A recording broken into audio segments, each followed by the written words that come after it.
যদি আপনি যাকাত না দেন। আল্লাহ রাব্বুল আলামিন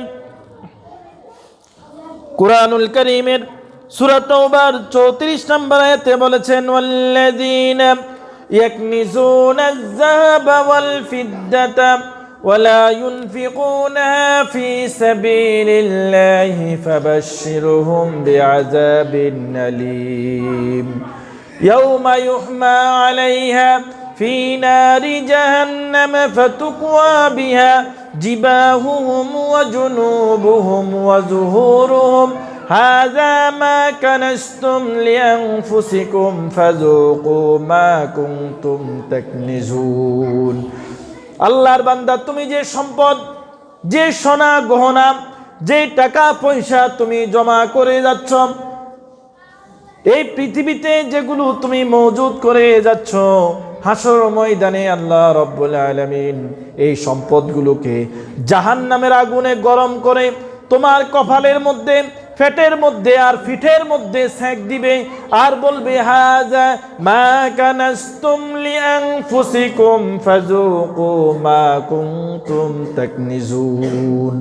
সম্পদ বলবে, এগুলা তোমার সেই সম্পদ যেই সম্পদ তুমি জমা করে রেখে এসেছিলে। আর বিষাক্ত সাপ হয়ে তোমাকে দংশন করবে, আর সাপগুলো তোমাকে বলতে থাকবে, আমাকে চিনতে পেরেছো, আমাকে চিনতে পেরেছো? আমি তোমার সেই সম্পদ, যে সম্পদগুলো তুমি তোমার সন্তানের জন্য জমা করে রেখে এসেছিলে, যাকাত আদায় করো নাই, গরিব মানুষকে সহযোগিতা করো নাই, আমি তোমার সেই সম্পদ। আপনি এই অজুহাত দিয়ে লাভ নাই যে হুজুর আর তো ভালো একখান গড়ও নাই, আর হচ্ছে কি যাকাত ফরজ নাই। ঘর নিয়ে তো যাকাতের কোনো কথা নাই। আপনার ঘর নাই ঠিকই, কিন্তু আপনার ব্যাংকে 10 লাখ টাকা পড়ে আছে, এরকম মানুষ আছে না নাই? আছে। সুতরাং আপনি ঘর দিয়ে অজুহাত দিয়ে লাভ নাই। আপনার নগদ ক্যাশ কত আছে, আপনার সোনা গহনা, আপনার মুক্তা, আপনার এই যে রূপা কতটুকু আছে, সেগুলা হিসাব করে আপনাকে যাকাত দিতে হবে। যাদের উপরে যাকাত ফরজ, আপনি এলাকার মানুষ জানে আপনি গরিব, কিন্তু আপনার সম্পদ কোথায় আছে এটা কে জানে? আল্লাহ জানে। আপনি গরিবের মতো চলেন, পাঞ্জাবি একটা গায়ে দেন, ফিসি দিয়ে 1 ইঞ্চি উড়ি রয়েছে, এরকম মানুষ আছে না নাই? আছে। আপনি এলাকার মানুষের দেবান আর ইয়াই গরিব, কিন্তু আপনার সম্পদ আছে, এটা আল্লাহর থেকে লুকানোর কোনো সুযোগ নাই। আপনাকে যাকাত দিতেই হবে। যদি ইচ্ছাকৃতভাবে যাকাত না দেন, সম্পদ লুকানোর চেষ্টা করেন, তাহলে বুঝবেন আপনাকে আল্লাহ সুবহানাহু ওয়া তাআলা সূরা হামিম আস-সাজদার 7, 6 এবং 7 নম্বর আয়াত আল্লাহ যেটা বলেছেন, আল্লাযীনা লা ইউতুনাজ যাকাতা ওয়া হুম বিল আখিরাতি হুম কাফিরুন। আল্লাহ বলেছেন এরা মুসলমান নয়, এরা মুসলমান নয়, এরা মুসলমান নয়, এরা কাফের। সুতরাং আল্লাহর কাছে কোনো কিছু গোপন রাখতে পারবেন না, চেষ্টাও করবেন না। রাসূল সাল্লাল্লাহু আলাইহি ওয়াসাল্লাম একটা হাদিসে বলেছেন, সময় শেষ, আমি শুধু বাংলাটা বলি। আল্লাহ রাসূল বলেছেন, তোমরা যখন কেউ যাকাত দিতে অস্বীকার করবে, কিন্তু যাকাত দেওয়ার মতো হকদার, তাহলে তার কাছে যাও, তার আগে যাকাত আদায় করবা, এরপরে যে সম্পদ আছে পুরো সম্পদের অর্ধেক ক্রয় করে নিয়ে আসবা, জোর করে পুরো সম্পদের অর্ধেক নিয়ে আসবা। কেন? সে যাকাত দিতে অস্বীকার করেছে। এই যাকাত আদায় করবে ইসলামী রাষ্ট্র। কোন রাষ্ট্র? আমাদের দেশে কি ইসলামী রাষ্ট্র আছে? না, আমরা মুসলিম রাষ্ট্র, আমরা ইসলামী রাষ্ট্র না। কিন্তু আমরা ইসলামী রাষ্ট্র করার চেষ্টাও করি না। আমাদের দুর্ভাগ্য জাতি, আমরা ইসলামী রাষ্ট্র গঠন করার চেষ্টাও আমরা করি না। আর ইসলামী রাষ্ট্র থাকলে আপনার সম্পদ যাকাত যারা আদায় করবে, তারা আপনার থেকে জোর করে যাকাত আদায় করে নিয়ে যাবে। কিন্তু এখন কারে যাকাত দিবেন? যদি রাষ্ট্রীয় কোনো কর্মকর্তারা যাকাত দেন, হেঁটে হেঁটে এখন খাই বই থাকবে। আমার কথা কি বুঝেন? হেতের কাছে হালাল হারাম বুঝা নাই, আমাদের দেশের অফিসাররা এরকম দিনের বেলা রোজা রেখেছে, এখন আপনি ঘুষ নিয়ে গেছেন, চিন্তা করলো 1000 টাকার একটা বান্ডিল 1 লাখ টাকা, এই টাকা ফেরত দেই কেমনে? একদিকে রোজা রেখেছি, আরেক দিকে জোহরের নামাজ পড়ার জন্য ওযু করে এসেছি, এখন কি ঘুষ নেওয়া যায়? আমার কথা বুঝেননি?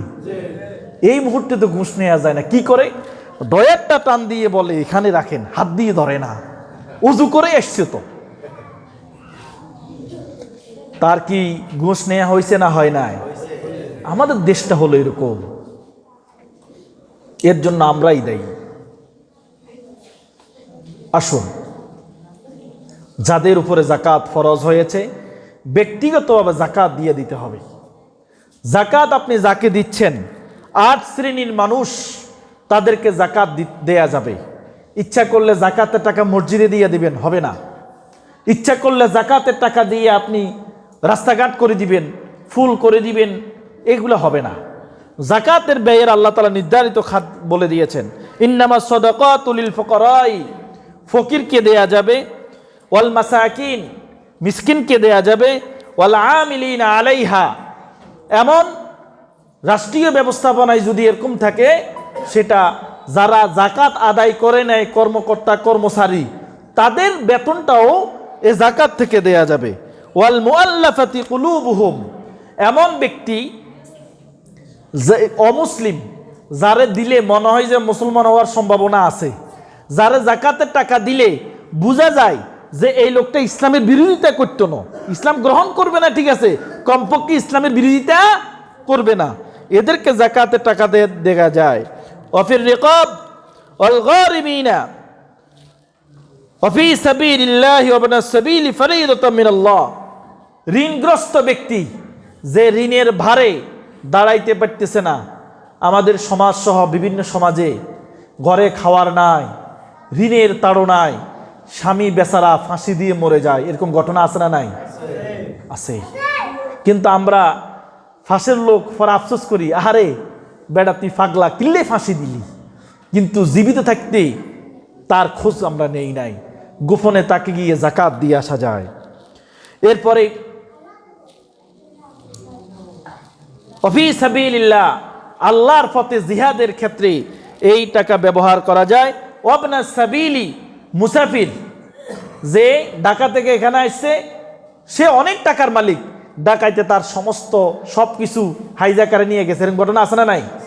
এই লোকটারে জাকাতের টাকা ততটুক দেয়া যাবে যতটুক দিলে সে তার বাড়ি পর্যন্ত পৌঁছতে পারবে, ততটুক দেয়া যাবে, সে দেয়া যাবে না। প্রিয় ভাইয়েরা, এরপরে আল্লাহ সুবহানাহু ওয়া তাআলা আল্লাহ রাসূলের মাধ্যমে জানিয়েছেন 3 ব্যক্তিকে আল্লাহ তাআলা কখনো মাফ করবে না, এরা অবশ্যই জাহান্নামে যাবে। তাদের মধ্যে 1 নাম্বার হলো স্বেচ্ছাচারী শাসক, জুলুমবাজ শাসক, যেই রাজা, যেই শাসক, যেই প্রধানমন্ত্রী, যে রাষ্ট্রপতি নিজের ইচ্ছা মতো দেশ চালায় এবং মানুষের প্রতি জুলুম করে। 2 নাম্বার হলো সম্পদশালী ব্যক্তি, যে ব্যক্তি তার সম্পদ থেকে জাকাত দেয় না, তাকে আল্লাহ তাআলা জাহান্নামে দিবে। 3 নাম্বার হলো দরিদ্র ফাফাসারি ব্যক্তি, যে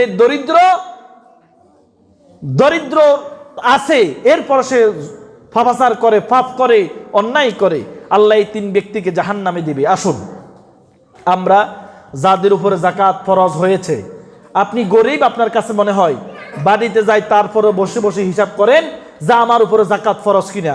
এখন নেটে সার্চ করলেই পাওয়া যায় কতটুক সম্পদ থাকলে জাকাত ফরজ হয়। নেটে সার্চ করে দেখেন সম্পদ কতটুকু আছে। আপনি গরিব, এরপরেও খাতা কলম নিয়ে বসেন আমার উপরে জাকাত ফরজ কিনা, এইভাবে সম্পদের হিসাব করে যদি জাকাত ফরজ হয় জাকাত দিয়ে দেন। আল্লাহ রাব্বুল আলামিন যা আমাদের সবাইকে, যাদের উপরে জাকাত ফরজ হয়েছে তারা যাতে করে আমরা জাকাত আদায় করতে পারি, আল্লাহ তাআলা আমাদের সেই তৌফিক দান করুন। আমিন। ওয়া আখিরু দাওয়ানা আনিল হামদুলিল্লাহি রাব্বিল আলামিন।